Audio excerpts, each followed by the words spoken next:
ప్రకాశవంతమైన ఆకుపచ్చ చెట్లు, పువ్వులు మరియు చిన్న నదులతో కూడిన రంగురంగుల అందమైన అడవి సంతోషంగా కలిసి ఆడుకునే అందమైన జంతువులతో నిండి ఉంది. ఒక పండుగ రోజు అడవి పెద్ద అయిన సింహరాజు సింహేష్ ఓ ప్రత్యేకతను ప్రకటించాడు. ఈ ఆదివారం అడవి ఆటల పండుగ జరుగుతుంది. అందరూ ప్రత్యేకంగా రావాలి. ఆటలు, పాటలు, ప్రదర్శనలు చేయాలి అని చెప్పాడు. అందరూ ఉత్సాహంగా ప్రారంభించారు. ఇతర జంతువులు చూస్తుండగా ఒక పెద్ద చెట్టు కింద చెక్క వేదికపై మైక్తో ఒక తెలివైన నల్లకాకి పాడుతుంది. చుట్టూ రంగురంగుల లైట్లు వేస్తూ, సన్ గ్లాసెస్ ధరించి నృత్యం చేస్తూ సరదాగా తిరుగుతున్న కోడిపిల్ల. ఒక ప్రశాంతమైన పెద్ద గేదె చెరువులో గంటల తరబడి నిలబడి ఉంది. దానికి సమీపంలో తామర పువ్వులు మరియు తునీగలు ఉన్నాయి. అదే సమయంలో నాగు తన మాయాజాల ప్రదర్శన ప్రిపేర్ చేశాడు.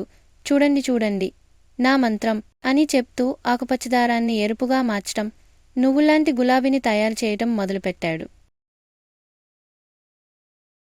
చిరుపులి రాకి మాత్రం ఏమి చేయాలో అర్థంగాక కొంచెం ఆలోచనలో పడిపోయాడు.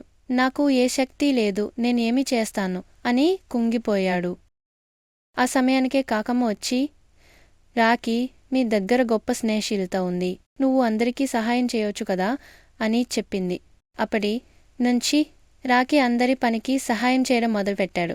గంగమ్మకు నీళ్లు తేనికి ఇచ్చడం, సుబ్బుకు స్టెప్పులు నేర్పడం, నాగుకు దారం పట్టడం, కాకమ్మకు గీతలు రాయడం అన్నీ చేసేశాడు. పండుగ రోజు వచ్చేసింది. ఆటలు, పాటలు, ప్రదర్శనలు అద్భుతంగా జరిగాయి. చివరికి సింహేష్ గర్వంగా, ఈ పండుగలో అసలైన హీరో రాకి, తన స్నేహం సహాయం లేకపోతే ఈ పండుగ జరిగేది కాదు అని ప్రకటించాడు. అందరూ రాకీకి గట్టి హర్షధ్వానంతో అభినందనలు చెప్పారు. రాకీ సంతోషంతో మొట్టమొదటిసారి డాన్స్ చేశాడు.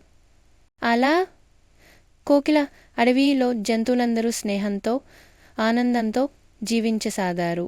ఫ్రెండ్స్ ఫరెవర్ బ్యానర్తో ఒక పెద్ద చెట్టు కింద సంతోషంగా నిలబడి ఉన్న అన్ని కార్టూన్ జంతువుల చివరి సమూహ చిత్రం.